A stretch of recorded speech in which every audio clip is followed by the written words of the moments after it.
বক্তব্য রাখবেন দশরা সরকারি কলেজ ছাত্র সংসদের সাবেক সফল জিএস, দশরা পৌর যুব দলের সাবেক সফল সভাপতি, দশরা পৌর বিএনপির সমন্বয়ক জনাব এনামুল হক শাহ মুকুল।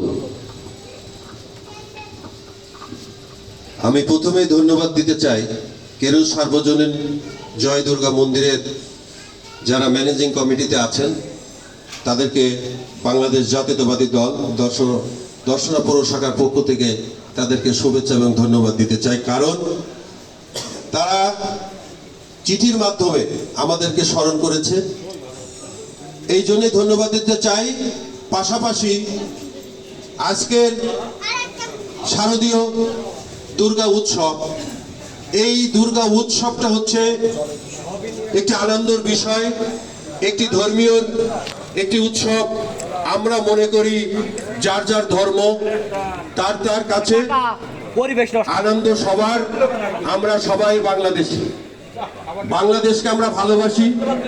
পাশাপাশি আজকে যারা আয়োজন করেছেন, যারা এখানে অষ্টমী দিনে উপস্থিত হয়েছেন, আমি মনে করি আমরা সবাই ছোটবেলা থেকে একসাথেই বড় হয়েছি।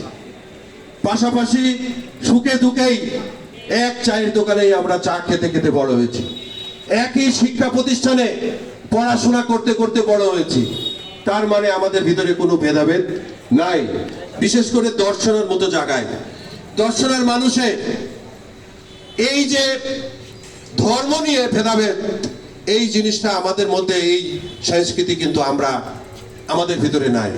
যতই ভেদাভেদ আসার সুযোগ সৃষ্টি হয়েছে, আমরা কাঁধে কাঁধ মিলে সেটা প্রতিহত করেছি এবং আগামীতেও আমরা কাঁধে কাঁধ মিলিয়ে এই ফ্যাসাদের মধ্যে আমরা কাউকে ঢুকতে দেব না।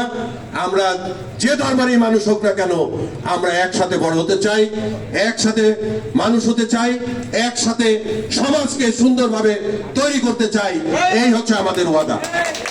পাশাপাশি বাংলাদেশ জাতীয়তাবাদী দল আপনাদের পাশে আছে, ছিল এবং থাকবে। একটি বিষয় বলতে চাই, আপনাদের নিয়ে বাংলাদেশে অনেক খেলা খেলেছে। আমরা একটি কথাই পূর্বেই বলেছি, আমরা ভাই ভাই, আমরা একসাথে থাকতে চাই। কোনো খেলা আমরা করতে চাই না, আমরা যেটাই করবো মোকাবেলা একসাথে করতে চাই। আমরা শিক্ষার দিকটাকে একসাথে মোকাবেলা করতে চাই, স্বাস্থ্যের দিক থেকে একসাথে মোকাবেলা করতে চাই, সমাজকে সুন্দরভাবে তৈরি করতে একসাথে আমরা থাকতে চাই। আর আগামীতে জাতীয় একটি নির্বাচন হতে যাচ্ছে। আমরা আপনাদের কাছে অনুরোধ করব, আকুল আবেদন করতে পারি, যেহেতু আমরা একসাথে থাকবো, ভবিষ্যতে সবসময় আমরা একসাথে থাকবো, আমাদের সাথেও আপনারা থাকবেন, এই আশা ব্যক্ত করেই আমি আমার কথা শেষ করছি। আমাদের আগামী দিনের সবারকে মঙ্গল কামনা করে আমি আমার কথা শেষ করছি। সকলকে ধন্যবাদ।